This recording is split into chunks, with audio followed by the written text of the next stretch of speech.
Okay.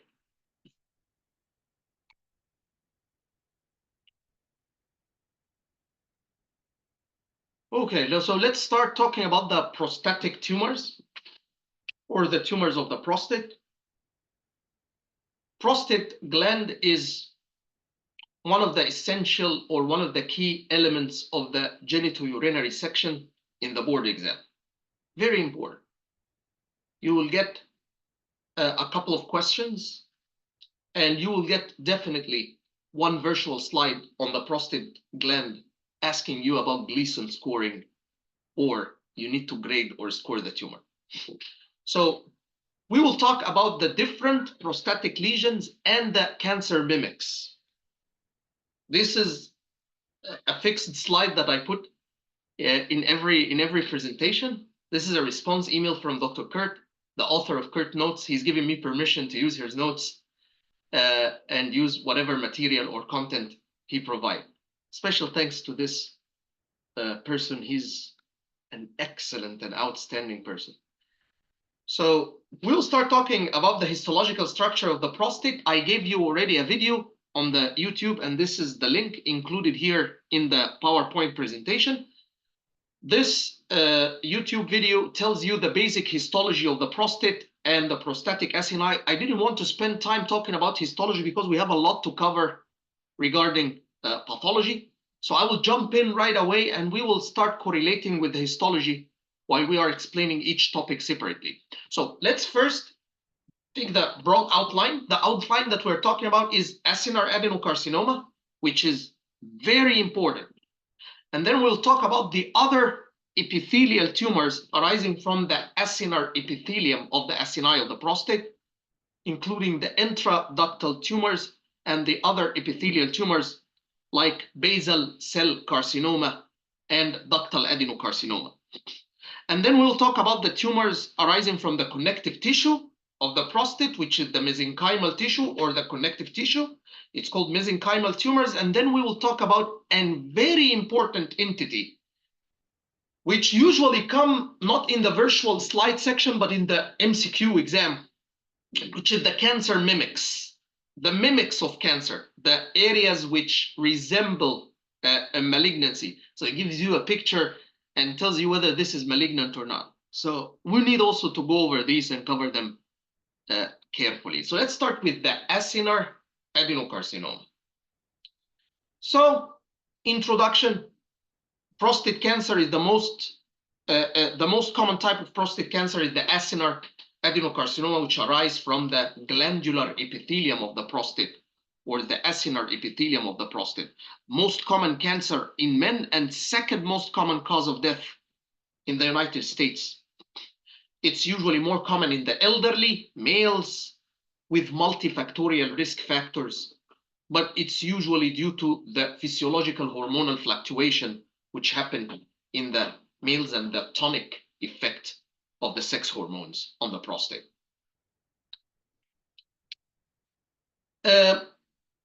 As we all know that the prostate gland exists right below the neck of the bladder.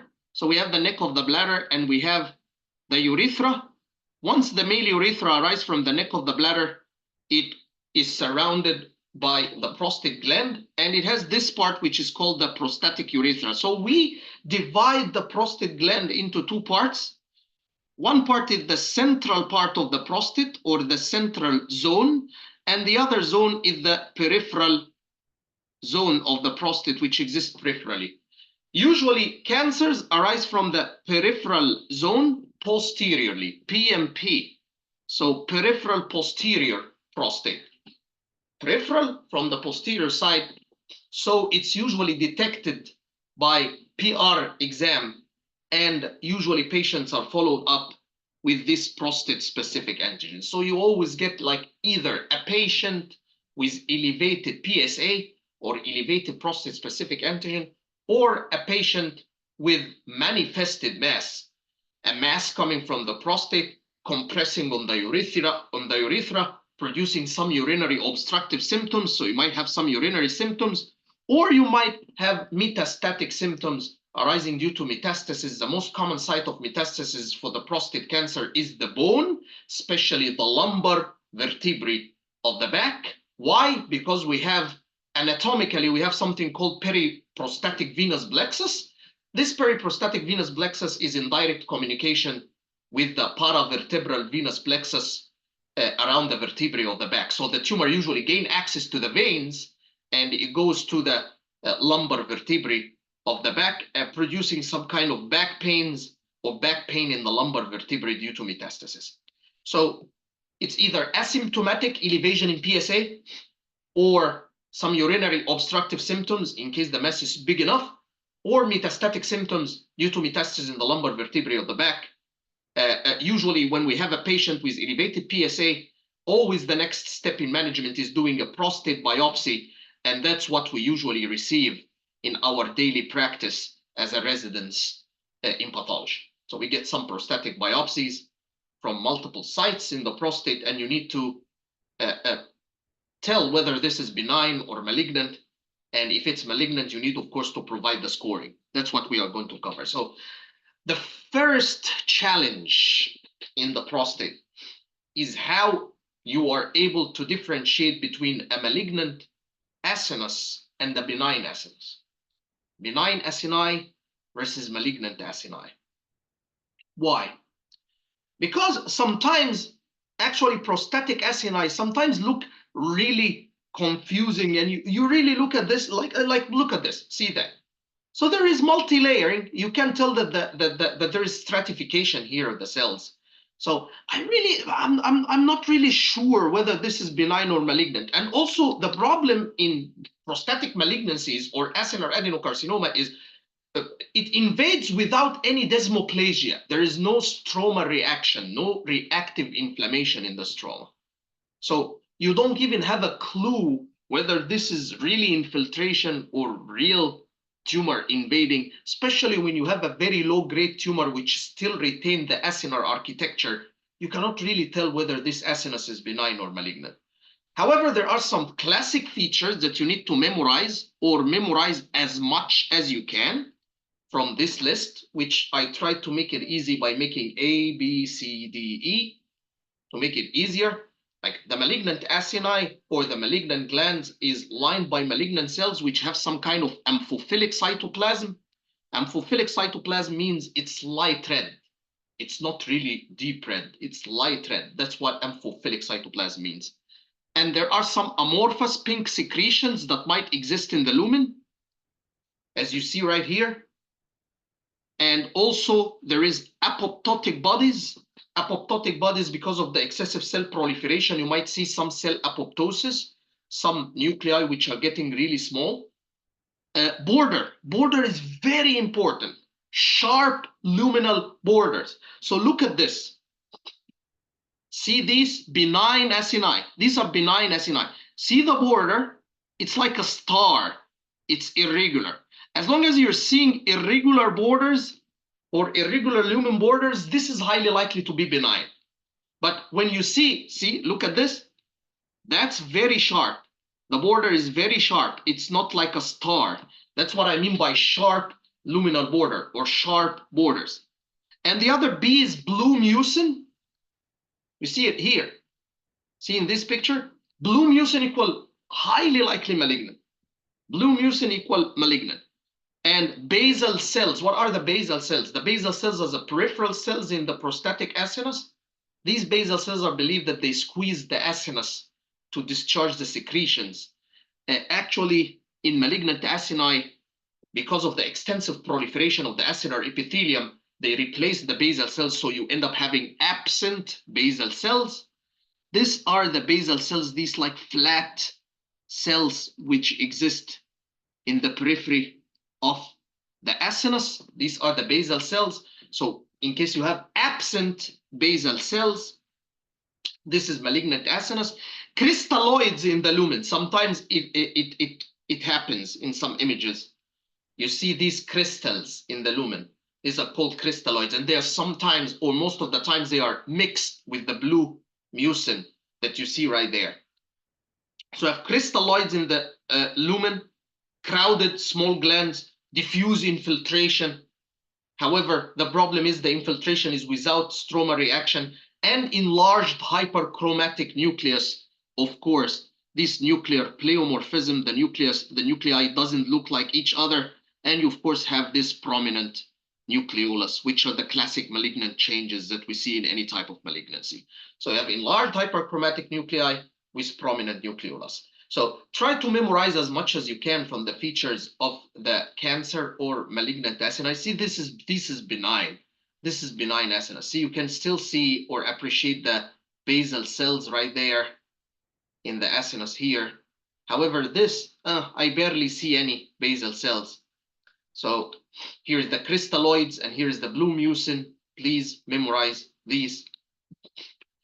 Some reassuring signs, which are things that when you see, highly likely this is benign. For example, these structures, what do we call these structures? We call them corpora amylacia. Corpora amylacia are just some concentric calcific bodies which exist in the lumen of some prostatic acini. This means usually benign. This means that we are having the benign secretions and the benign acini, and the secretions are getting calcified and producing this corpora amylacia. So corpora amylacia is usually benign. Basal cells, if present, this means benign. If you see some pigments like lipofuscin or lipofuscin pigment, which is the brownish pigment, this is also physiological. This is also normal. And if you see atrophic cytoplasm or little cytoplasm in the cells, like these cells, if you look at here, the cells barely have any cytoplasm. This is what we call atrophic cytoplasm. It's usually benign. So A, B, B, C, these are reassuring benign signs. So now we know how to differentiate between the malignant acini, benign acini. What I usually focus on is the regularity of the acinar lumen, whether it's regular or irregular, and the content of the lumen. In case I see blue mucin or I see crystalloids, oh, I get reassured, this is definitely malignant. Corpora amylacia for the benign. And also I try to look for the basal cells and the nuclear pleomorphism and the prominent nucleoli. That's what I usually try to train my eye on and entertain when I try to assess whether this acinus is benign or malignant. Some features, when you see, equal malignant, no doubt. Like this pattern looks like the glomerulus of the kidney. So we call it glomerulation. The excessive cellular proliferation in the acinus make the cells over each other and don't respect each other to the point that they turn out into a glomerulus or a glomerular-like structure. Or you have invasion of the nerve here. This is a nerve, and you have invasion here by prostatic acinar epithelium or malignant cells. This is called perineural invasion, or these collagen-like patches. I always say collagen-like patches. Why I'm saying collagen-like patches? Because this is actually hyaline material. It's not really collagen, but they call this mucinous fibroplasia because these are the acini which have some kind of pink collagen-like material or hyaline-like material in the lumen. These are usually malignant acini, and you can tell, of course, how the nuclei are pleomorphic and how the acini are very crowded and infiltrating the surrounding. However, seeing these hyaline patches in the lumen of the acini definitely means malignant. So you have glomerulation, perineural invasion, and mucinous fibroplasia or hyalinized collagenous nodules. This means malignancy. This means malignancy. This is an error here. So this means malignant. So when you look under the microscope and you see, oh, okay, that's malignant prostate. That's prostatic acinar adenocarcinoma. Do I need to identify the variants? There are some variants. Do you need to really know these different variants? Some variants are important. Others are honestly not. Like, for example, you see here, this is what we call atrophic variant of prostate acinar adenocarcinoma. There is a kind of atrophic cytoplasm and you don't have that much malignant nuclear feature. Do you get any picture like this in your exam? It's hard. It's tough. Even pathologists need immunos to confirm the diagnosis here.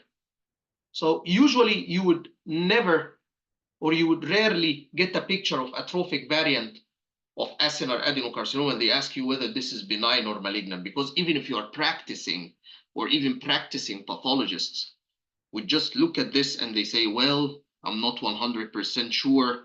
I need to put some immunos or throw some immunos to confirm. So it's not easy. However, in this picture, this cluster of cells or this area of cells is very pleomorphic. You need to have this eye, scanning eye, and look at these like pleomorphic cells. Well, this is highly likely to be malignant, but honestly, atrophic variant, I never saw a question about it. This pseudo-hyperplastic variant is a little bit important. The pseudo-hyperplastic variant, you have these papillae or finger-like projections in the lumen of the prostatic acinus, papillary luminal enfoldings. It looks like benign prostatic hyperplasia. However, you can tell how the nuclei are very disorganized and very pleomorphic. However, you need also to throw immunohistochemistry in order to confirm. And you always have the absent basal cells, which classically always there. You don't see any basal cells. This is equal malignancy. However, this is what we call pseudo-hyperplastic variant. I always like memorize these in contrast, like, atrophy, then pseudo-hyperplasia. So atrophy, hyperplasia, atrophic variant, hyperplastic variant. And there is this microcystic variant. Microcystic variant, does anybody know where else we have microcystic carcinoma? It's in the GU as well. Anybody remember? Anybody remember? Yeah. Can like pop in? We have also microcystic carcinoma in the kidney. There is also microcystic carcinoma, which look really the same. It's the same pattern, like this sponge or these spaces, which is lined by flat columnar or locuboidal epithelium. See, dilated glands with flattened luminal cells. Flat cubical cuboidal, but it's not squamous, but it's like cubical / cuboidal, and it's very, very dilated lumen. This looks the same. We have a same tumor, which is microcystic carcinoma in the kidney. I will show it to you in the kidney tumors lecture. It looks actually very benign and bland. However, this variant is classical for acinar adenocarcinoma. There is no basal cells here, as you can see. This one, very important, very, very important picture for the boards. And it's there everywhere. Where else you'll find mucinous carcinoma? Anybody know? Ovary. Yes, there is mucinous carcinoma of the ovary. But where else? Yeah, exactly. Noor, bravo. Good job. It's mucinous carcinoma of the colon. We have also mucinous carcinoma of the colon in which you have mucin pools with some floating malignant cells here and there. There is mucinous carcinoma of the colon, and there is also a mucinous carcinoma in the breast. And there is also mucinous carcinoma in the lung, which are all looking this, you are looking at the same pattern. So remember, please, this as a pattern. Don't memorize it in each organ separately. This is a fixed pattern that you see everywhere. Like another pattern that we will go over is the small cell carcinoma. Small cell carcinoma look the same everywhere. So you need to memorize this as a pattern. See here, you have pools of mucin with some floating malignant cells here and there. But it's more than 25% of the tumor is composed of just mucin, just blue mucin pools. In some other organs, the cutoff value increase, like in the colon, we have 50% extracellular mucin in order to throw a diagnosis of mucinous carcinoma. Here it's mucinous variant of acinar adenocarcinoma. So if I'm quantifying how much mucin is there, and I have a mucin pool and I have floating cancer cells, so I can diagnose this on a biopsy. You can't use a small piece of prostate and just assess how much mucin is there. It cannot be diagnosed in biopsy. You should have a prostatectomy or prostatic resection in order to say this is mucinous variant of acinar adenocarcinoma. This is also a fixed pattern everywhere, and it's always poor diagnosis or poor prognosis. Where else we can find signet ring? Signet ring carcinoma. Where else? Stomach, of course. Stomach. Stomach is a very common site for signet ring adenocarcinoma. It's usually diffusely infiltrating in the wall of the stomach, and it makes the stomach looks like leather bottle, or it's or a plastic bag, because it's very diffusely locally infiltrating in the wall of the stomach, and it's usually characterized by ecadherin negativity, negative for ecadherin. We will say that. Memorize this for your boards. So this is a signet ring pattern. So this is also another pattern that you need to remember in pathology in general, seeing like these single cells with large vacuoles and a nucleus which is pushed to the periphery, like this one. This is called signet ring. It's always poor prognosis, so it's Gleason 5. It will take a Gleason grade 5. Sarcomatoid. This is also a pattern that we see in nearly most of the soft tissue tumors. I know how much soft tissue is a big challenge, but this is always the spindle cells and spindle nuclei and the spindling and pleomorphism, the extreme pleomorphism of these spindle cells. This is what we call a sarcoma pattern or sarcomatoid pattern. Always the sarcomatoid pattern has a poor prognosis. It's usually a biphasic tumor because you have the epithelial component here. See, this is epithelial component, and then you have the mesenchymal component, which is the sarcoma area. So this is acinar adenocarcinoma with sarcomatoid differentiation or sarcomatoid variant. This is also a rare. You won't find this a lot in the pictures and in the Q banks. This is called hypernephroid pattern because you see these clear cells which are actually losing their acinar architecture. They are not acini anymore. They are just as if you are dealing with an immature kidney, or that's why they call it hypernephroid, nephroid, because it looks like nephrons, look like nephroid, looks like renal tissue. Cells with abundant clear cytoplasm, and they are not forming acini, poorly forming acini. This is Gleason 4, by the way. So we keep saying Gleason, Gleason, Gleason, but let's memorize what we said until now. So we mentioned the prostatic acinar adenocarcinoma. We mentioned that you need to clearly identify the features of malignant prostatic acini, which are A, B, C, D, E. Memorize these. And you need to know the reassuring features like the corpora amylaceae and the presence of basal cells. You need to remember these patterns, which definitely means 100% malignant: glomerulation, perineural invasion, and collagen patches or hyalinized collagen nodules, which are mucinous fibroplasia. You need also to remember the variants or some variants and patterns for prostatic acinar adenocarcinoma, which include atrophic, hyperplastic, microcystic, which exists also in the kidney, mucinous, which exists also in the GI, breast, and other areas, the same mucinous pattern, signet ring, which exists also in the stomach, and sarcomatoid, which look like sarcomas, and hypernephroid type. We keep saying Gleason, Gleason, Gleason, but what is Gleason grading?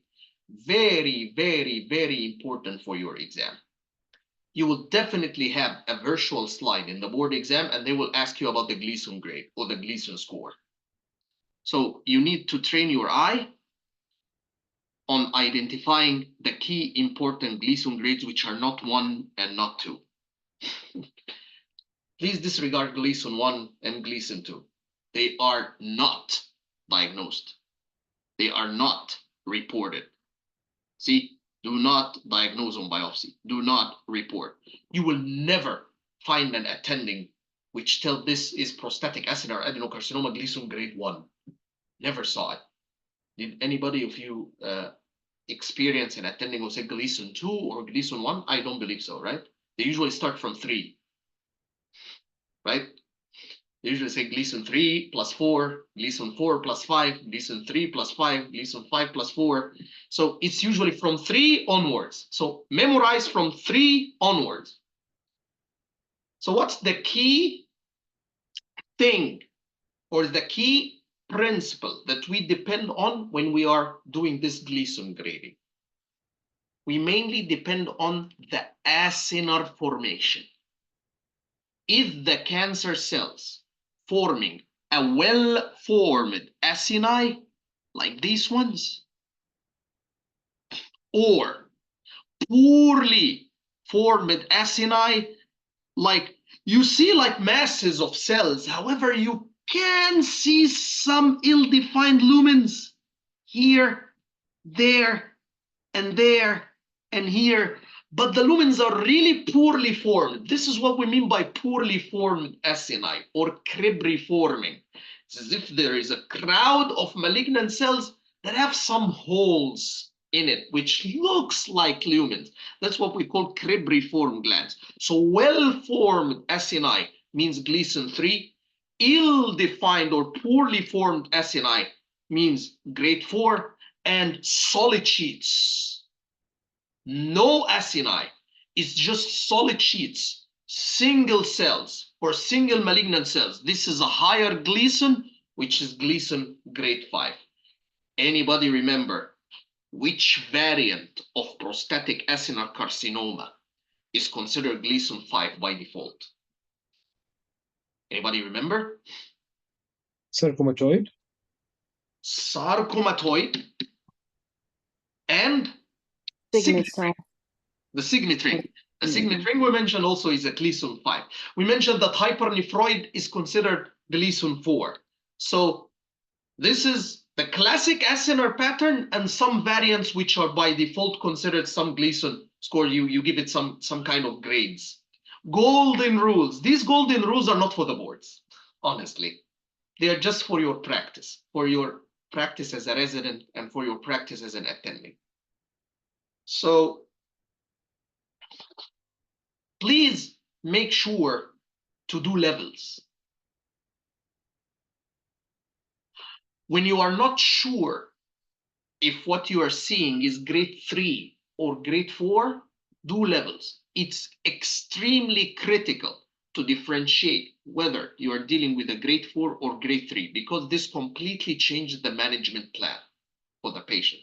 So you need to tell whether, well, for sure, whether this is grade 4 or grade 3. So why sometimes it's a little bit confusing between grade 4 and grade 3? Because let's say we're taking a section and the section came across here. See? The section came like this. So what you will see if the section is passing by these cells, you will see solid areas without any lumens. So sometimes you see areas which are solid, they are not forming lumens, or they are like forming some circle, but there is no lumen inside, like this. I will show you. Yeah, like you see these cells. So cells, they're forming solid mass, and there is no lumen inside. How do I know if these cells are actually really grade 4, they are not really forming a good lumen, or whether they are tangentially cut? I cut tangentially, and that's why I'm not seeing any lumen. So there comes the importance of doing levels. So if you are looking under the microscope and you're not sure whether you are seeing grade 3 or grade 4, whether this is really grade 4 or a tangentially cut section in a grade 3, please do levels, or make sure you do levels to exclude grade 4. Don't call grade 4 or grade 5 based on scant evidence. Like you see very small area in the biopsy with just some freaking single cells floating around, and you say, oh, this is grade 5. No, grade 5 should be obvious. You should see a large area with grade 5, like this one. You should have a very obvious evidence, because it's not easy to label a patient biopsy as having grade 5 or Gleason grade 5 or grade 4, because this means prostatectomy. And it might mean cystoprostatectomy. So it's not an easy call. So don't call grade 4 or 5 based on scant evidence. in biopsies. If only one, repeat 2 times. If only one, repeat 2 times. What do you mean if one, repeat 2? If one, repeat 2 means that if you are having only one grade all over, like you see all the pieces with Gleason 3, don't call it prostatic acinar adenocarcinoma Gleason grade 3. No, it should be 3 plus 3. So if only one grade you see, repeat this grade twice in the Gleason grading. Grade 3 plus 3. So what's the meaning of X plus Y? X is the predominant grade, the most common grade that you see under the microscope in most of the prostatic biopsy pieces. Like the predominant grade is 3, and I have some areas with poorly formed lumens. So I have a second common, which is grade 4. So I would say 3 plus 4. That's what I mean. But if you only have 3 all over, so do it 3 plus 3. Make sure, ignore the low if low percentage, but don't ignore the high if low percentage. So ignore low if low, don't ignore high if high. Don't ignore high if low. What I mean by this, ignore low grade if low percentage. This means that if you are having a very, very small area of grade 3, Gleason grade 3, but all over the place is just grade 4. The grade 4 is constituting more than 95% of the prostatic biopsy pieces, and you have just a freaking small area of grade 3 that you have on the side, which doesn't exceed 5% of the total. So you just ignore this grade 3 and call it 4 plus 4. Don't call any low grade if it's a very low percentage. So ignore low grade if low percentage. Ignore low if low. If all are grade 4 and only 3% you have grade 3, so call it 4 plus 4. But never ever ignore a high grade, even if it exists in a low percentage. Like let's say you have grade 4 all over, and you have a small area, which is obvious enough to call it grade 5, but it's just 3%. Or just like 2%, 4%. It's less than 5%. Don't ignore it. You have to go 4 plus 5. You still have to mention the 5 because this is a high grade. So don't ignore high even if low, but ignore the low if it's low. Ignore low if low. Don't ignore high if low. Okay? In prostatectomies as well, we ignore the low grade if it's low also in percentage. We ignore the low if low. We follow the same rules. So let's test you. So if I have prostatic acinar adenocarcinoma, Gleason 3 plus 4, what is the most common grade that we're seeing in these biopsies? Which one is the most common? 3. Okay. So let's say I have multiple prostatic biopsies, and I saw Gleason, and I saw poorly formed acini all over, with a very small area constituting just 3%, which is having well-formed acini. So what should be the Gleason grading for this one? Should be 4 plus 4. 4 plus 4 because we are ignoring the Gleason 3 because it's very low percentage. It's just 2 to 3% right there. Immunohistochemistry is very important, especially in the gray zones. What I mean by gray zone is, like, I'm not 100% sure whether this acinus is benign or malignant. So what are the cells which, if absent, we say that the acinus is malignant? Anybody remember? What are the cells which, Basal. absent? Basal cells, exactly. Good job. So basal cells. If absent basal cells, so I'm dealing with the malignant acinus. So is there any immuno that I can highlight the basal cells? Yes, there is. There is cytoplasmic stain, which is high molecular weight cytokeratin. And there are some nuclear stains, which are the 2 Ps, P40 and P63. There is also another key important immuno, which is the amacar, and it has another name, which is called racemase. if you want to know. That's the other name for the amacar. It's also called racemase. This actually highlight the malignant acinar epithelium by red color. So I always say red color is a red flag, so that you memorize. And if you have a red color in amacar, this means a red flag. So you're dealing with a malignant acinus or malignant prostatic epithelium. So they did a combination of these stains. They made a mix or a cocktail. It's called the triple stain. Triple stain means that you have three stains. You have one, it's the amacar, which actually stains the malignant acini, and you have two stains which stain the basal cells, one cytoplasmic and one nuclear. Which cytoplasmic stain do we have? The high molecular weight cytokeratin. And which nuclear stain is there in the triple stain is the P63. So we have three stains in one mix, in one cocktail, which is amacar, high molecular weight cytokeratin, and P63. So look at these. A, B, C, D. Tell me which acini are malignant here. Which acini are malignant here?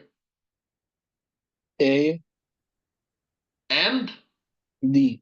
and D. Good job. Why? Because they are highlighted by the amacar stain, which is the red. Red color means red flag.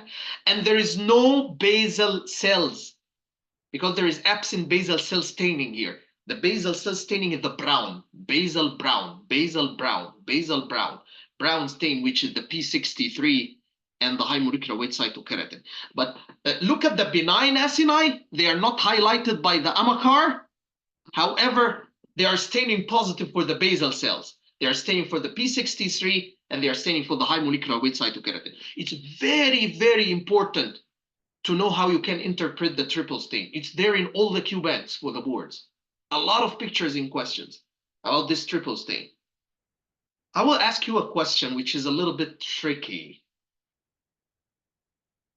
What if you see an acinus highlighted by red and still there is basal cells around? So you're seeing an acinus which is highlighted by red color, and there's still basal cells around, the basal cell staining around the acinus. Is it benign, malignant, or what will you call it? Is it the high-grade pin? Exactly. This is what we call the carcinoma in situ of the prostate. You know, there is malignant cells, but there is not yet like invasive. It's the same as CIS in the cervix.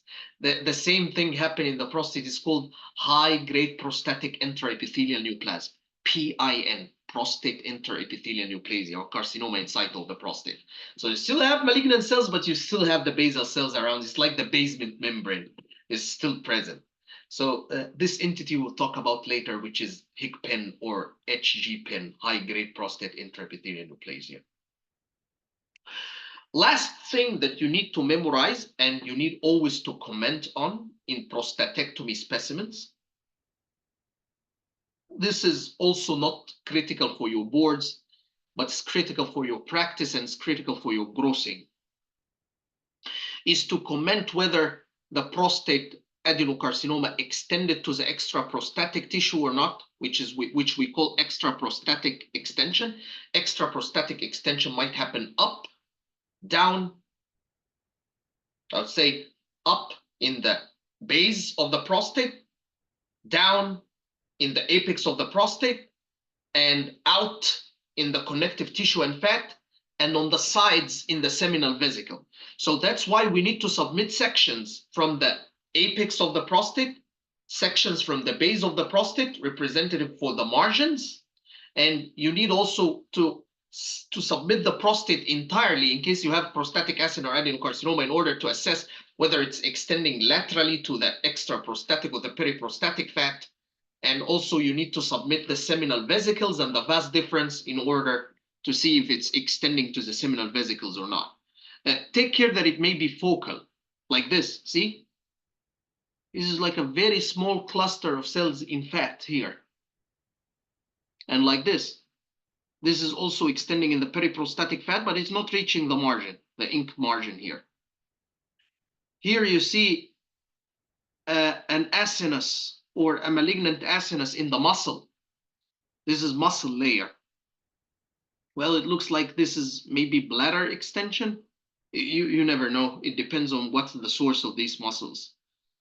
However, this is what I mean by extra prostatic extension. It upgrades and it increases the grade of the tumor. If you're not sure, because sometimes the tumor cells are not forming acini like these, that they are just single cells.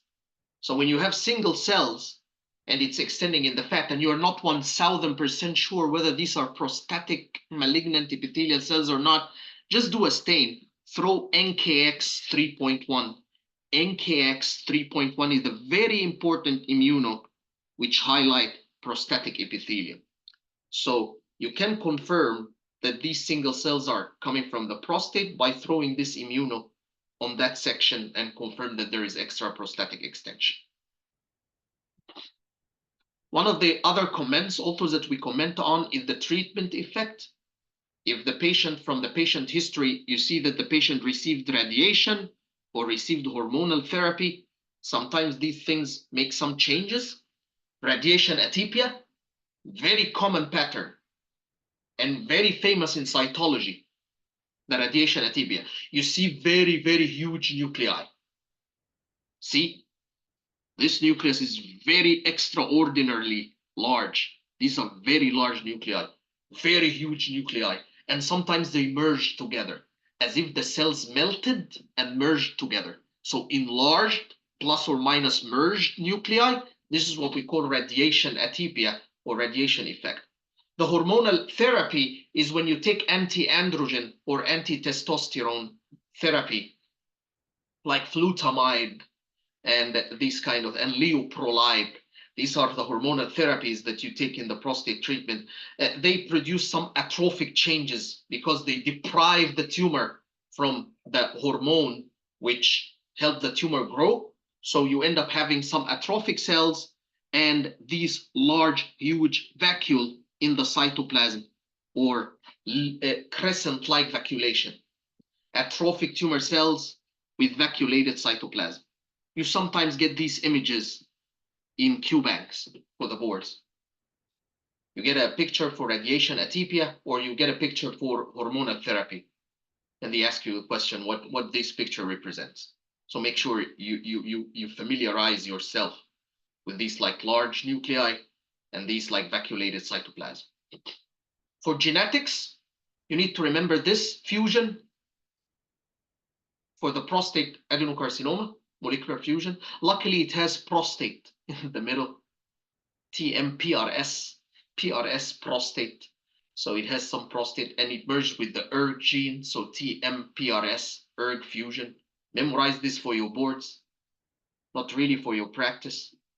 And less frequently, you might have some TP53 or P10 BRCA2 mutation. This was asked in one of the Q-banks. The BRCA2 mutation not only lead to breast cancer in females and in males, it might lead also to prostate acinar adenocarcinoma in males. BRCA2, not 1. Any questions in acinar adenocarcinoma?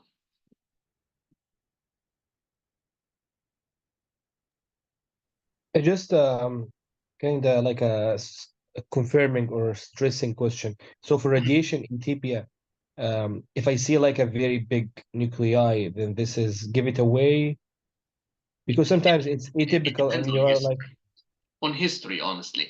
okay. Yeah, it's just you need to check the history carefully if the patient got any radiation therapy before the resection or not.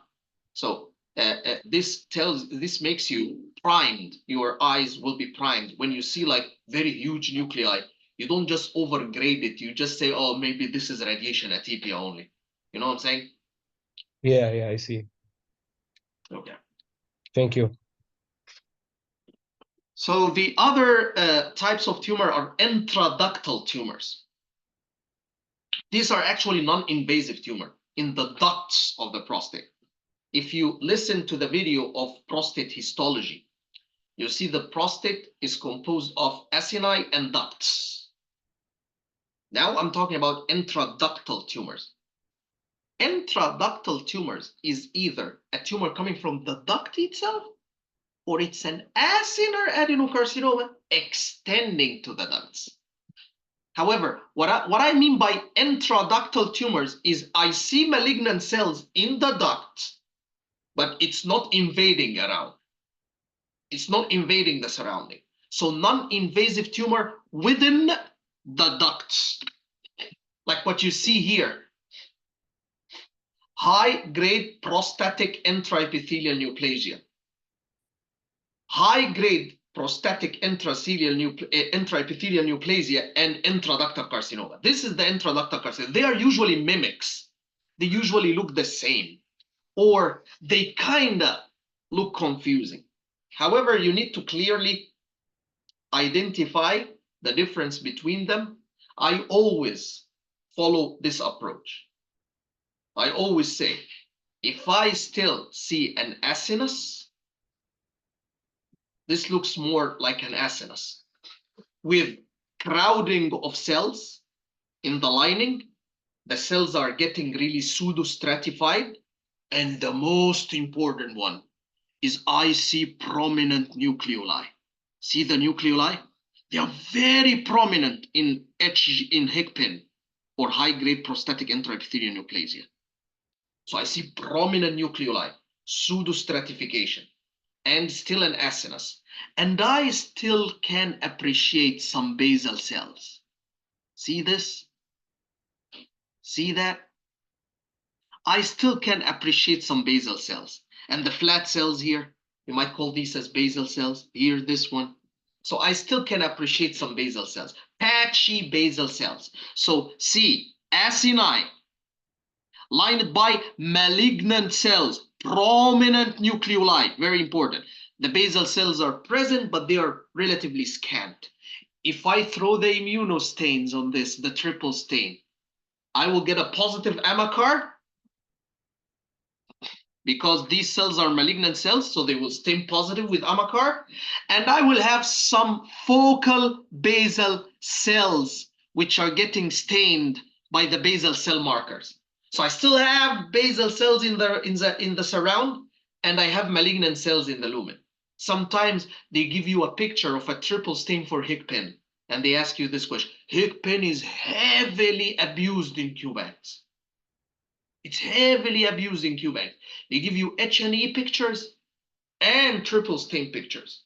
But sometimes the question doesn't give you any triple stain, and they give you H&E, and they want you to spot diagnose that this is HICPIN or high-grade prostate intraepithelial neoplasia. So pseudostratification, acinar configuration, prominent nucleoli, focal basal cells are still appreciated in the periphery. But look at the intraductal carcinoma. I will ask you a question. Can you see any prominent nucleoli here?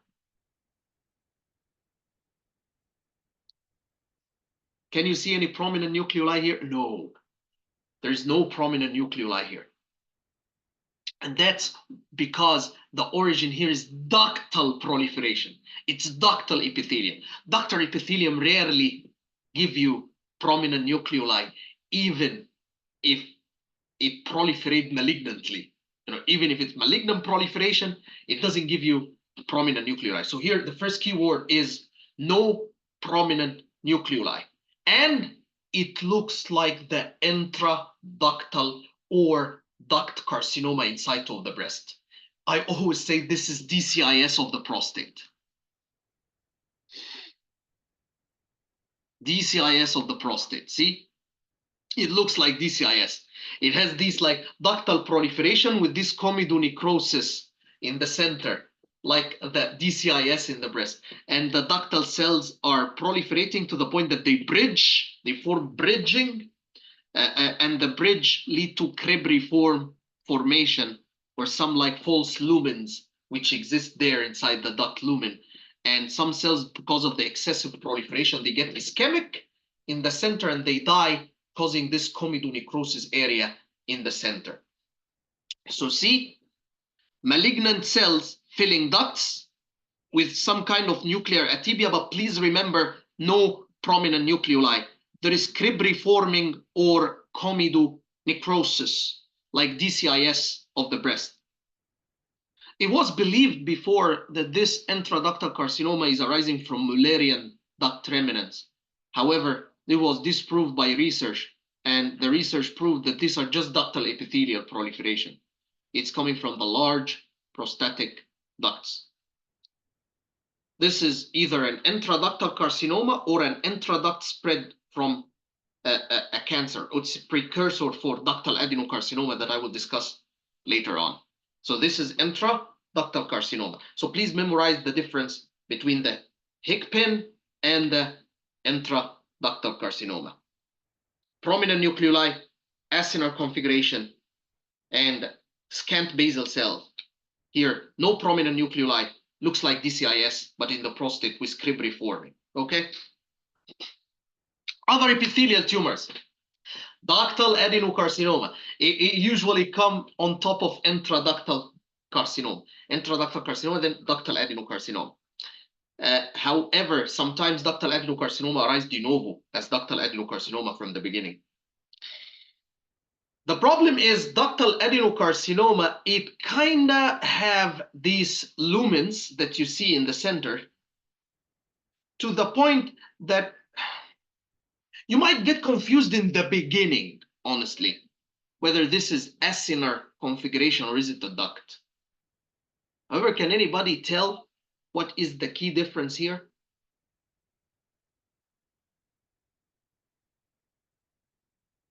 No, I need the highlighter. Columnar, tall, columnar, and papillary. Please remember the papillary architecture for the ductal adenocarcinoma. Don't even skip this with your eyes. See, look at that. Look at this. Look at this one. Look at this one.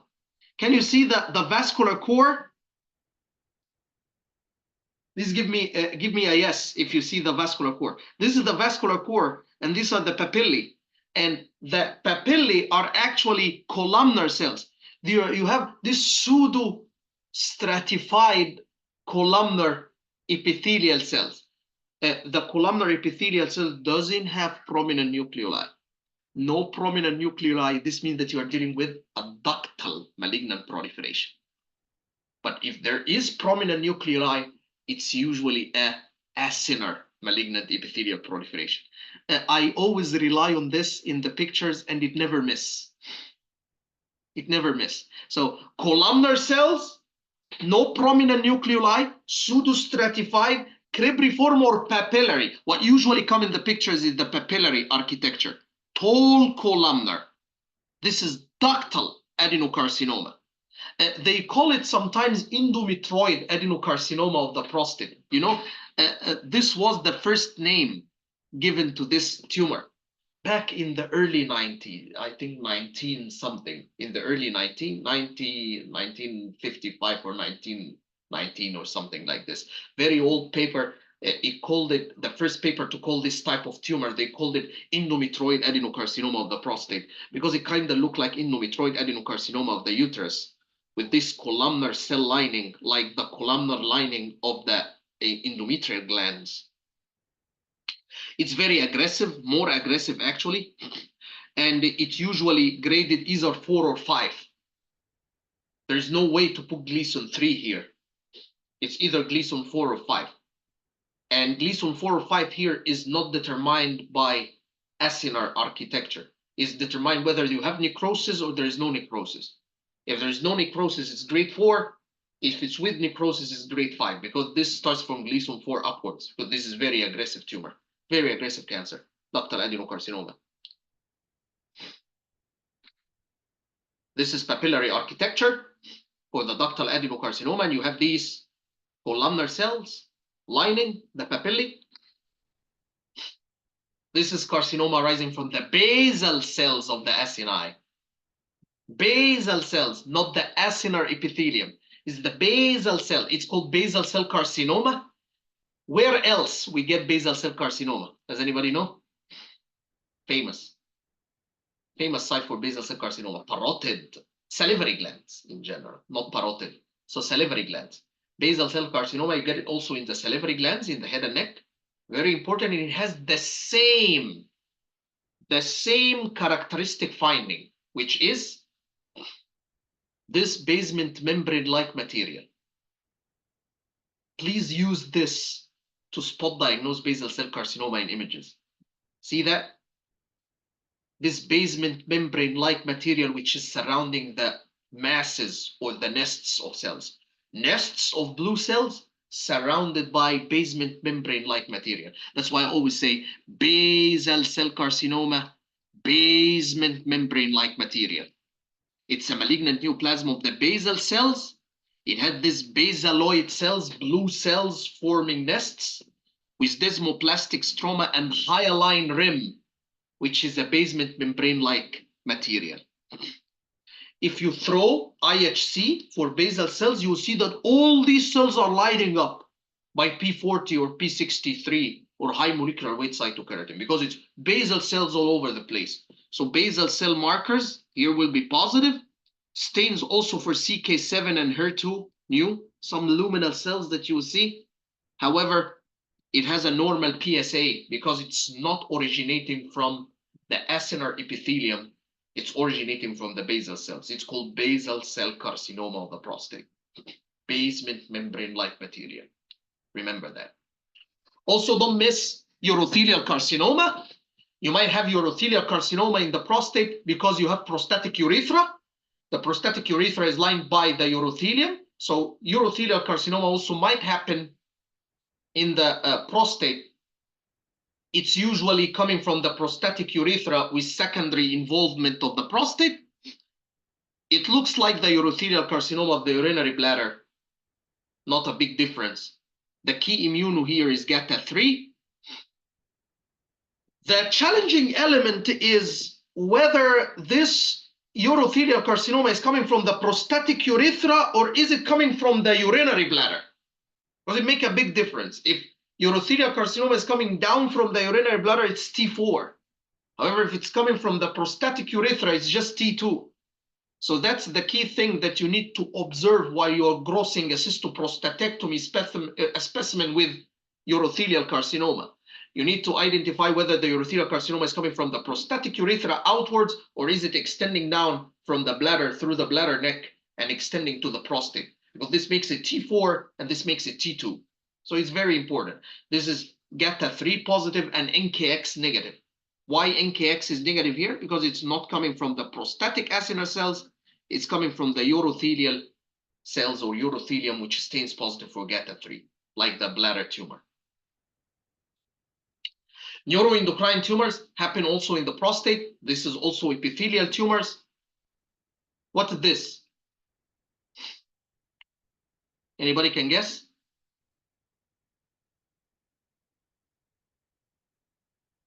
Neuroendocrine carcinoma. What type?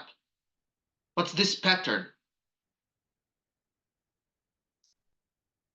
What is this pattern? Small cell. That's a small cell. You know, it looks like sisane. We call it in Arabic simsim. Zay simsim بالظبط. So it looks like sisane. So it's this, they call it oat cells sometimes. So you have these small cells, which is entirely occupied by a nucleus with scant cytoplasm, and the nuclei are molding for each other. Like this is a nucleus of one cell molding with the nucleus of another cell. They push on each other. This is what we call molding.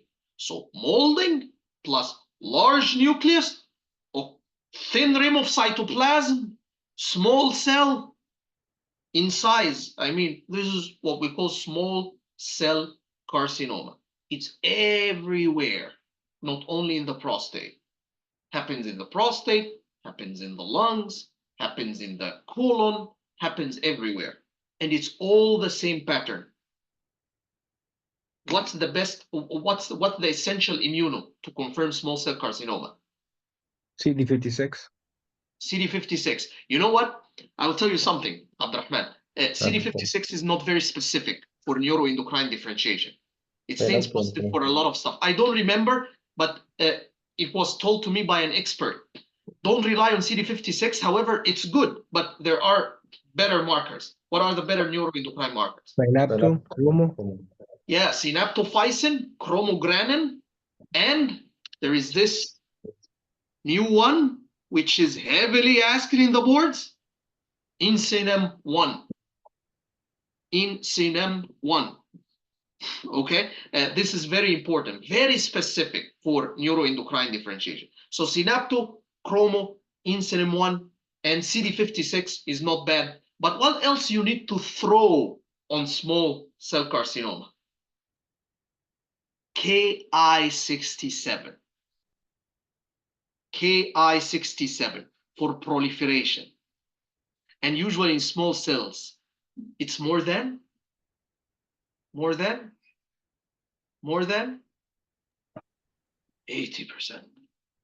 Actually, in small cell carcinoma, it might reach up to 100% Ki.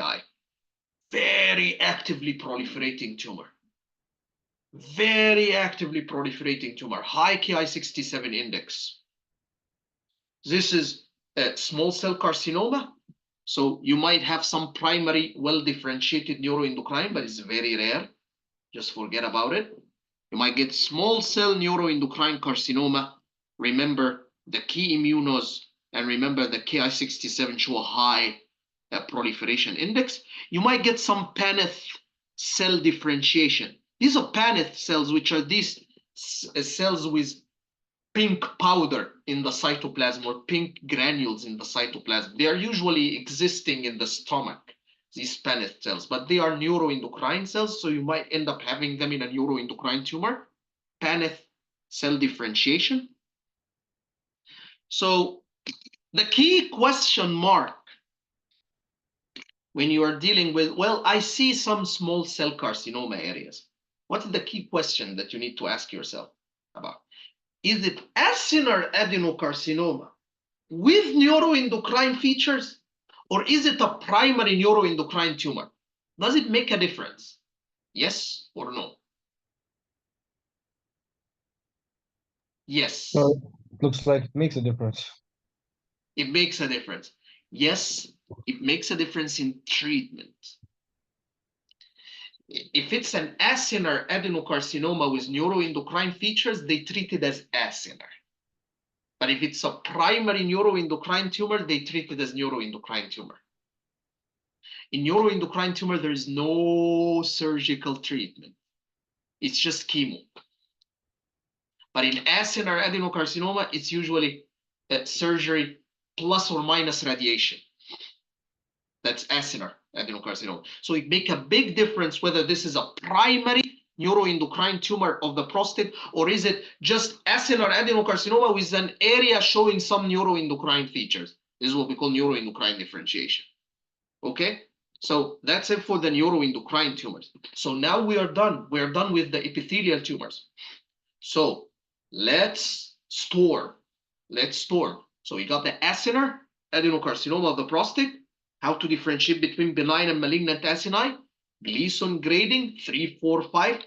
How much acini are there? How much lumens are there? The variants: signet ring, mucinous, microcystic, and sarcomatoid. Which ones are aggressive and which one are not? Let me ask a question. If you see glomerulation, this is benign or malignant? Grade 4. Glomerulation is malignant, definitely, and it's usually grade 4 because you're seeing glomeruli, and these are poorly formed lumens, so it's usually Gleason 4. It's definitely malignant. If you see perineural invasion, that's malignant. If you see these hyaline collagen-like material filling the lumen, it's usually also malignant. If you see corpora amylacia, this is benign or malignant? If you see Benign. corpora amylacia, it's Benign. benign. Okay, so which tumor show the basement membrane-like material surrounding the nests of blue cells of basaloid cells? Basal cell carcinoma. Basal cell carcinoma, not high-grade PIN. Noor, you missed this. So it's basal cell carcinoma. Basal cell carcinoma, basement membrane-like material surrounding these large blue cells. or blue cell nests, basaloid cells. And which one show prominent nucleoli and scant basal cells in the periphery, stains positive for Amacar, and stains focally positive for basal cell markers, high-grade pin or Hick pin. And which one looks like DCIS? Ductal carcinoma. Intraductal carcinoma, good job. Intraductal. Intraductal carcinoma, this one. It's this one. Where is it? Yeah, here it is. This one, intraductal carcinoma. Okay, so we are on top of this. Urothelial carcinoma and the neuroendocrine. Let's now talk about mesenchymal tumors. Very easy. Never saw a question on mesenchymal tumors of the prostate, because when they think about asking a question in a prostate, they usually go for the Hick pin, intraductal carcinoma, ductal, basal cell carcinoma, acinar adenocarcinoma, Gleason scoring. These things are more attractive than the stromal tumors. Stromal tumors is coming from the stroma, which is the spindle cells, the connective tissue. So you see proliferation of the stroma. So actually, you see this spindle cell proliferation. The key is it benign looking, like this one? This is what a benign stroma look like. Or is it malignant looking, like this one? What is the key difference in terms of patterns? So we are now trying to form some patterns in mind. Which is the greatest difference between a benign stroma and a malignant stroma? Both of them are spindle cells, but here the spindle cells are more pleomorphic, some small, some large, sometimes very odd looking cells, sometimes giant cells. Okay, this is what I call by pleomorphic stromal cells. And usually the malignant stroma, the stroma cells start getting a little bit loose. Loose, I mean you have some myxoid background. You know this myxoid background, loose vacuolated background, unlike this dense fibrillary background and uniform, relatively uniform cells that you see in a benign stroma. If you see benign stromal proliferation in the prostate, you call this stump, which is stromal tumor of undefined or undetermined malignant potential. This is called a stump. And if you see this is called stromal sarcoma. So it's prostatic stromal sarcoma. All the stroma of the prostate stains positive for CD34 and PR, progesterone receptor, for some reason. Cancer mimics. Abused in questions. You need to memorize these cancer mimics, because they want you, when you enter the board exam, they want you not to get tricked of calling a prostate as malignant and the patient has his prostate removed. And then after removal of the prostate, you know what? There is no malignancy there. You're in trouble. So they don't want you to get in trouble. So they want you to get familiar with these mimics, which look like cancer, but they are not really cancer. First one is the seminal vesicle. In any prostatectomy specimen, and sometimes in prostate biopsy, they accidentally take the biopsy from the seminal vesicle rather than taking it from the prostate itself. You need to familiarize yourself of how the seminal vesicle look histologically. The problem with the seminal vesicle is that the cells are very atypical. The cells really look malignant. Can you see that? See these large nuclei? See this prominent nucleolus? Sometimes you have prominent nucleoli. See that? These are prominent nucleolus. See how pleomorphic the cells are and how they are on top of each other, to the point that you might think that, oh, this is very, very, very malignant looking. This is definitely malignancy. That's prostate cancer. No, it's not. Why? Because you see the lipofuscin, the lipofuscin. Some people call it lipofuscin. Some people call it lipofuscin for some reason. I don't know. It's a difference in pronunciation or what. But this is lipofuscin or lipofuscin pigment, the brown pigment in the cytoplasm. If you see that, that's the seminal vesicle. That's benign. So lipofuscin pigment and some kind of pseudo-stratified atypical epithelium that you see, but having lots and lots of lipofuscin pigment. It looks malignant, but it's not malignant. That's the seminal vesicle. It's GATA3 positive like the urothelial. And if you do NKX, the NKX will be negative. So that's seminal vesicle. It's not malignancy, not prostate cancer. Another mimic is basal cell hyperplasia. It's not basal cell carcinoma. It's basal cell hyperplasia. In basal cell carcinoma, do we remember the keyword? What's the keyword for basal cell carcinoma? Hyaline basement membrane. Good job. So hyaline-like basement membrane or hyaline basement membrane-like material, which exists around these nests of blue cells. Here you still see the blue cells. These are actually blue, not blue. This is very blue. We had an expert, he's Dr. Mitul Amin. He come to our program and teach us GU. He said, you know, there is a song called Blue. So it's very blue. Basal cell hyperplasia means very blue. On low power, he said, when you look at low power, 10x, 4x, and you see like nests and groups of very dark blue cells filling some lumens, but you go high power and you don't see this hyaline basement membrane-like material, and you just see some of these crowded cells filling in these lumens.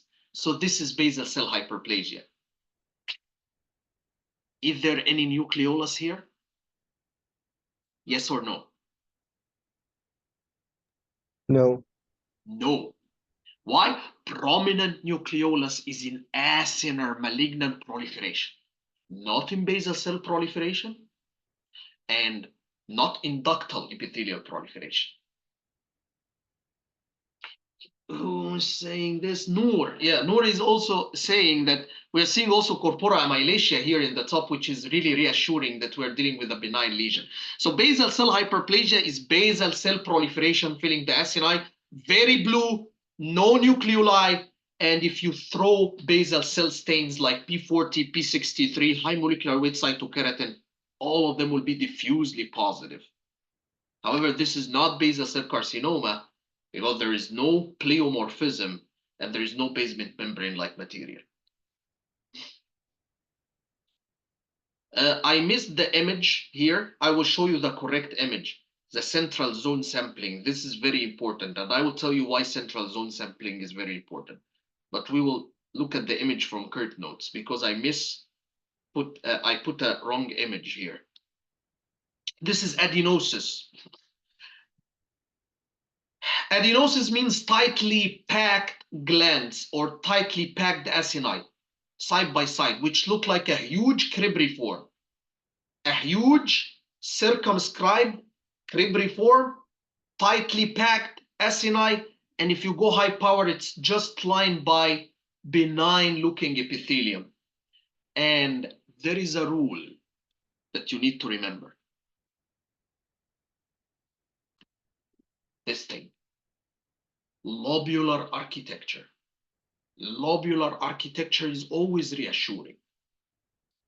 When you see the acini or acinar proliferation, which is grouped, like forming lobule here, lobule there, and lobule everywhere, so this means that you are dealing with a benign proliferation. Malignant proliferations are always not organized. They don't organize in groups. They don't organize in lobules. They don't have this lobular circumscribed architecture. So when you see tightly packed glands forming a lobule, this is what we call adenosis. Osis means loving, adeno means gland. It's an area which is full of glands. This is called adenosis. It's usually happening in the transitional zone, and you need to do triple stain to confirm that there is no malignant acini sitting here or there.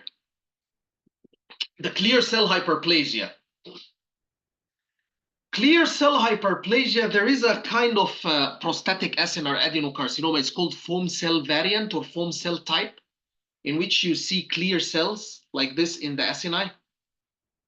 And these are clear cell hyperplasia, so it's proliferation of some clear cells in the acinus. Might be a precursor for foam cell prostatic acinar adenocarcinoma. However, we differentiate them based on basal cells present or basal cells are absent, and based on seeing prominent nucleoli. Here, there is no prominent nucleoli, but in foam cell carcinoma, there is prominent nucleoli. However, honestly, we have to do triple stain here. We need to do triple stain in order to confirm whether this is clear cell hyperplasia or a foam cell variant or clear cell variant of prostatic acinar adenocarcinoma. Cooper glands. Cooper glands are also very atypical looking acini. The problem is they're not really atypical because the nuclei are really bland. See, the nuclei are very benign looking and bland, but the amount of mucin that you see in the cytoplasm of the Cooper gland epithelium makes you think that this could be mucinous, the start of a mucinous adenocarcinoma. However, make sure where the specimen is coming from, where the biopsy is coming from.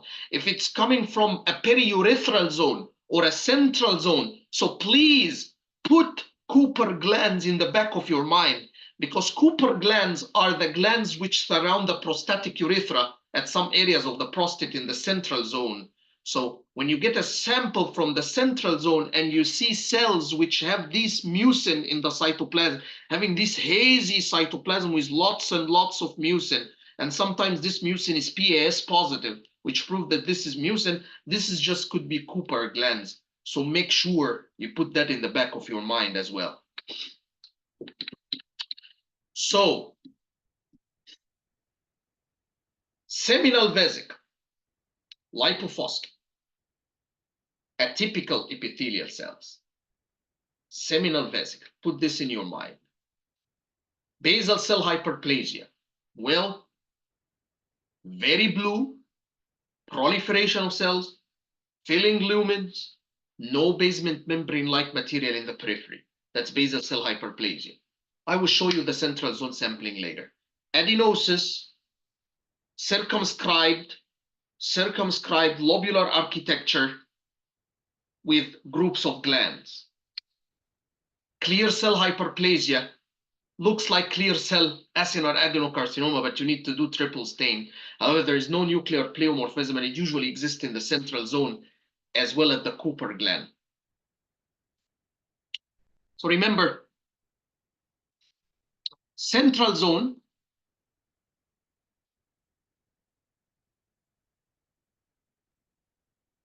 clear cell hyperplasia, Cooper glands. Central zone, put in the back of your mind, clear cell hyperplasia and Cooper gland. And sometimes it happens as a keyword in the question stem. They give you a picture of like this, a picture like this, and they're saying this is a biopsy from the central zone of the prostate. And they ask you what's your diagnosis or what's the most likely diagnosis. And they put clear cell hyperplasia in the choices. So make sure you know it. Okay? Let me show you how the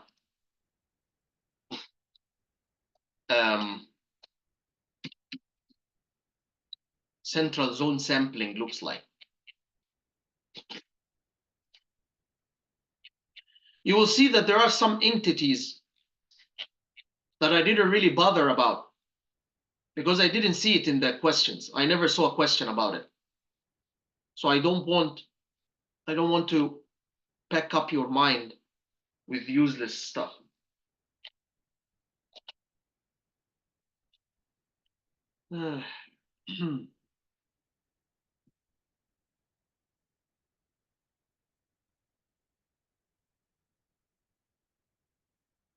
Let me show you this.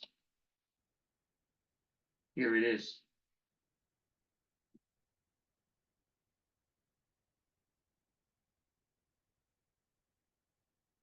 Here's the central zone sampling. That's the correct picture for the central zone sampling.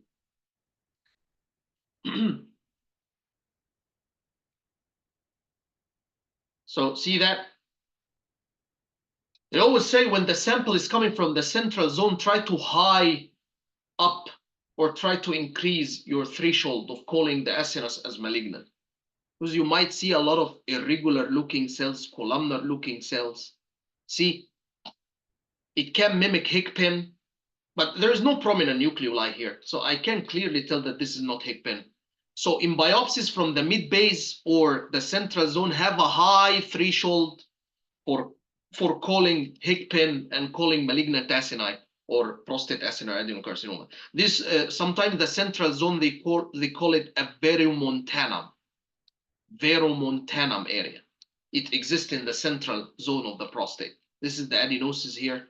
This is how it looks like. There is also something called sclerosing adenosis. Where else we can find sclerosing adenosis? Anybody know? Breast.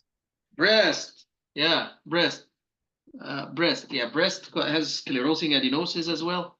Sclerosing adenosis is you not only have a crowding of acini, but you have also fibrous tissue which press on the acini, causing acinar distortion. You see that? See this acinus, how it's distorted, compressed. This acinus is completely compressed, and this irregular lumen and irregular shaped acini due to the diffuse sclerosis happening in the connective tissue surrounding or the connective tissue around. Okay. So now let's practice a little bit.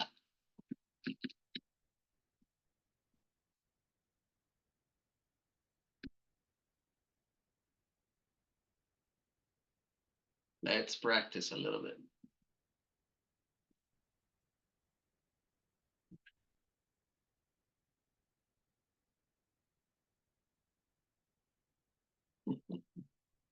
Who want to go first? Who want to go first? Let me copy. I think Siham can go first. Siham can go first. Okay. You are pushing the junior, right? Exactly. Throwing me under the bus. Okay, so let's ask you on this image. Can you hear the singing? This is Adam. He's singing by the door. Sing blah blah blah blah. Okay, so what do you see here? First, let me ask you: is this more towards a benign or more towards a malignant? Initial impression. What do you think? I think it looks malignant. Yes, it is. There's a lot of disorganization here. It's very malignant. And what I will try to help you a little bit. What do you see here? What is this? Oh, okay. Is this the mucin? It looks blue. It's not blue. No, it's not blue. Okay. It's not blue. That's red. That's Okay. red. So So the pink material that we talked about, right? Pink material. Yeah. So we're having amorphous pink secretions. Some kind of pink material here. And can you comment on the cells here? Does it have any prominent nucleolus? No, we don't. So there is no prominent nucleolus, no nucleoli. So pink material with malignant cells and no prominent nucleoli. So what's highly likely to be? It's not acinar.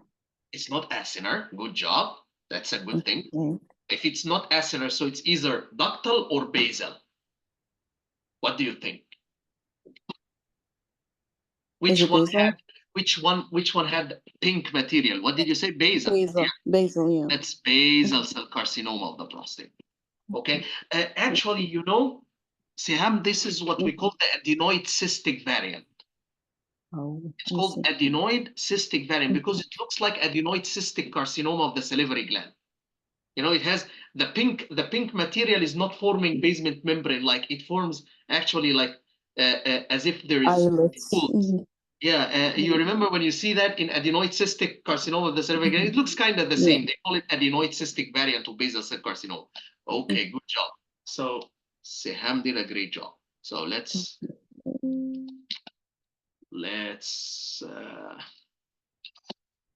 now go for another one.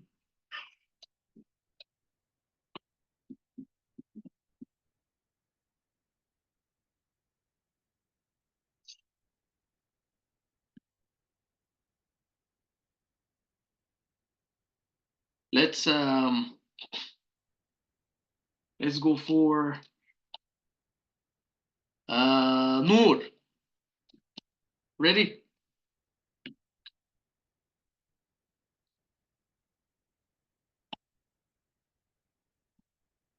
He's saying inshallah. Okay. So benign malignant spot diagnosis.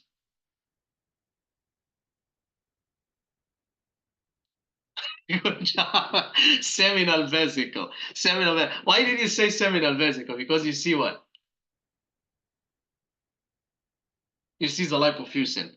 Yeah, good job. So this is a cancer mimic. See, Abdurrahman, see how it looks very pleomorphic? Does, yeah. It looks very pleomorphic. So if you don't recognize the lipofuscin, you might end up calling it malignant, and it's not. It's not really malignant. That's cancer mimic. That's seminal vesicle. Okay. Okay, good job. So lastly, we have Abdurrahman. Let's challenge Abdurrahman. Oh, you have high expectations of me.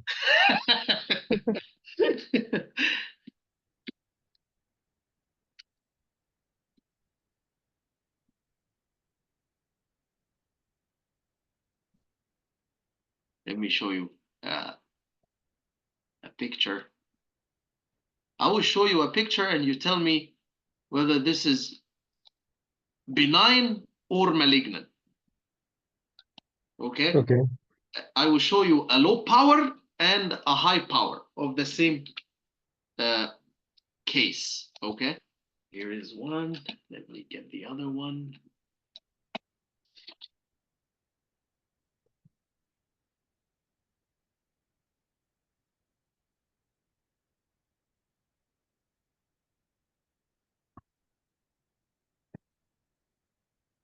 Yeah, here we go.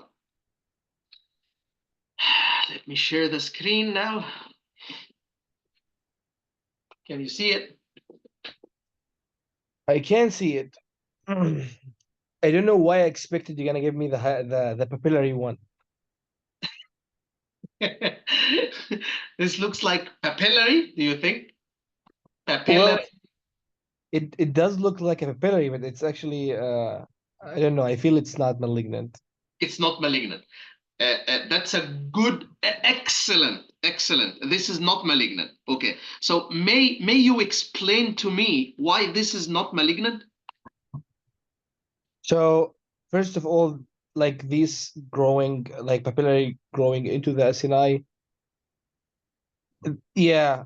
So this resemble the one that you showed before, but the cells looks a little bit bland from low power. There is no bridging. No bridging of the cells. The cells are not bridging over each other. There's no hyper. It's not crowded, as you mentioned. Yeah. And no fibrovascular cores. The cells are not elongated. I don't know. It just feeling low power. I mean, if you give me high power, I would suspect it might be malignant. With low power, it's more benign. So let's comment one by one. What do you think about this pattern on low power? Why am I showing you this?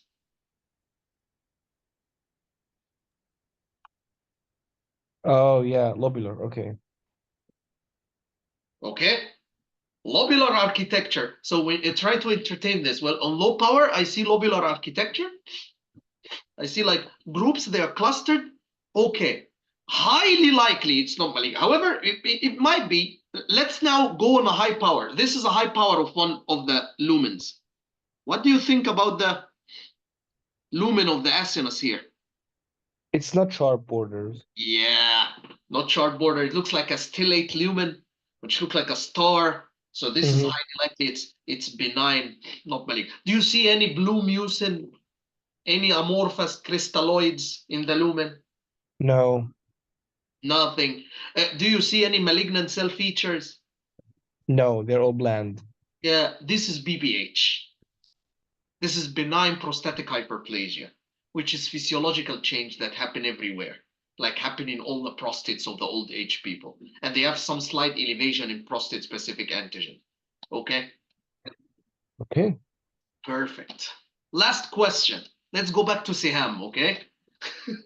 So Siham will do 2, okay? So Not fair.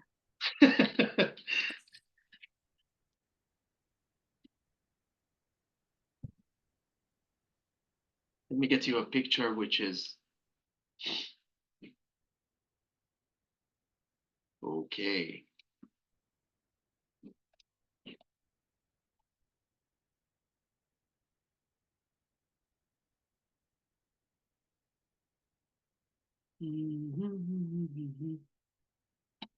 Yeah.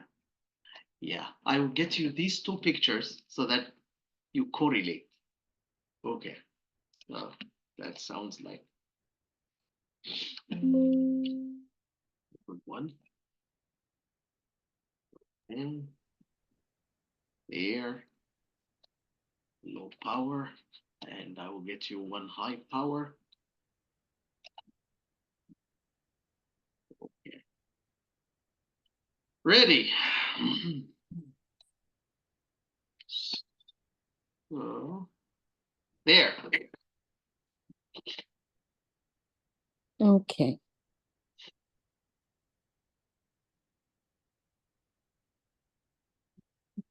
So I see blue cells. They're Blue very, cells. Very blue. very blue. Are they the very blue? Yes, they are. See, this is you are what you will get like experience with Yeah. with looking at a lot of pictures and solving questions. You'll get familiar with the pattern. Okay, so you said this one. I'm sure, not sure. This is very blue, but next time you say, oh, this is very blue cells. These basaloid cells. So basaloid cells. And is there any prominent nucleoli that you can appreciate?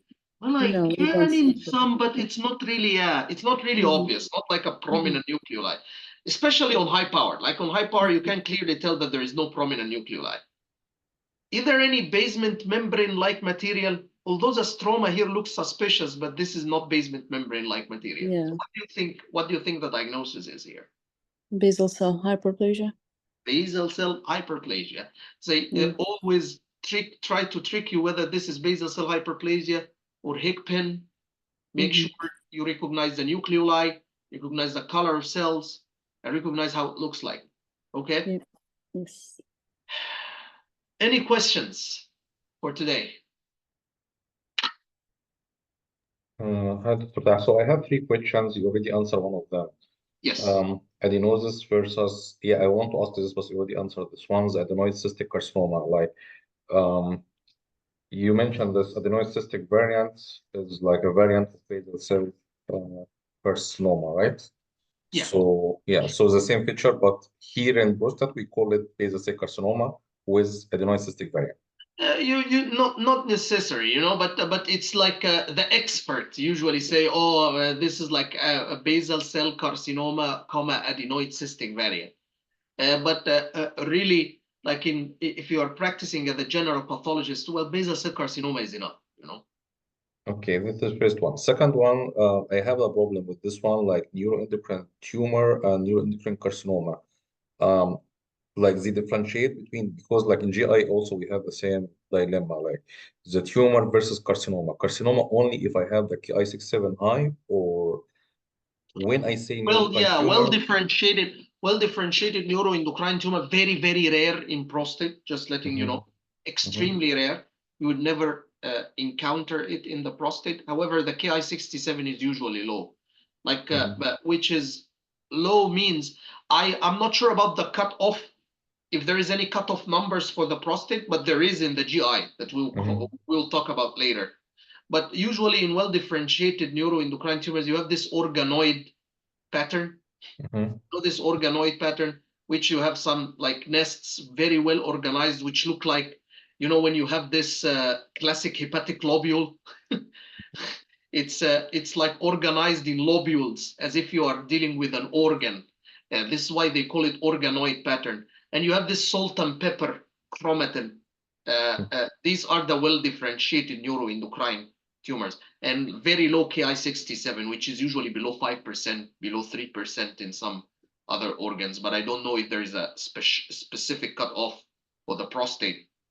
Okay, and once the Ki67 become high, we call it carcinoma, right? Like grade 1, grade 2, grade 3. Yeah, the Ki67 goes high, you call it either high-grade neuroendocrine tumor or high-grade neuroendocrine carcinoma. And if it goes up to more than 80% and you have the small cells with molding, you call this small cell neuroendocrine carcinoma.